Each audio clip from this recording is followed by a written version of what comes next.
ప్రభునందు ప్రియులకు యేసుక్రీస్తు నామములో శుభములు తెలియచేయుచున్నాం. ఈ దినము హెబ్రోన్ క్యాలెండర్ వాగ్దానము. యెహోవా దూతలారా, ఆయన ఆజ్ఞకు లోబడి ఆయన వాక్యము నెరవేర్చు బలశూరులారా, ఆయనను సన్నతించుడి. కీర్తనల గ్రంథము 103వ అధ్యాయము 20వ చరణంలో కీర్తనకారుడు దావీదు మాటలు తెలియజేస్తున్నాడు.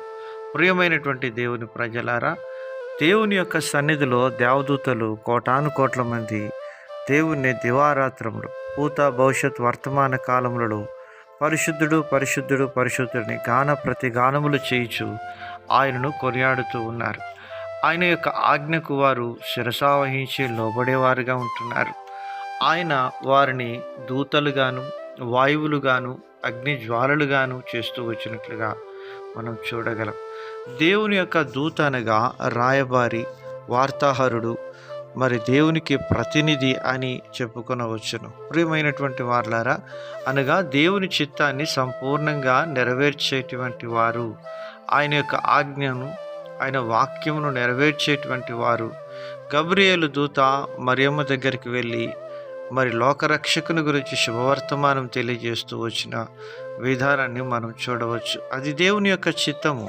అలాగున మరి మరియమ్మ గర్భాన లోకరక్షకుడైన యేసు ప్రభు వారు జన్మించబోతున్నారనే సత్యాన్ని తెలియజేస్తూ వచ్చినాడు.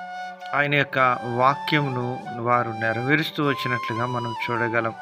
ప్రియమైనటువంటి దేవుని ప్రజలారా, ఆయన వాక్యాన్ని మనము వింటున్నాము, కానీ వాక్యాన్ని నెరవేర్చే వారంగా మనం ఉంటున్నామా?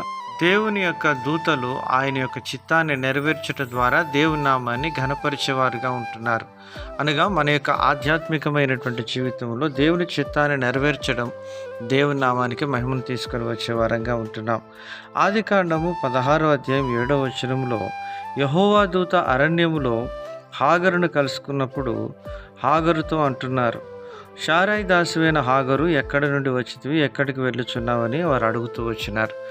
ఇలాగున హాగరు తన జీవితంలో ఎంతో కష్టస్థితిలో ఉన్నప్పుడు తాను మొరపెట్టిన ఆ దేవుడు మరి హాగరును దర్శించి కాపాడుతూ వచ్చినట్లుగా చూస్తూ ఉన్నాం. తిరిగి షారాయి దగ్గరికి నువ్వు వెళ్ళవలసిందిగా దేవుని యొక్క దూత ద్వారా దేవుడు సెలవిస్తూ ఉంటున్నాడు.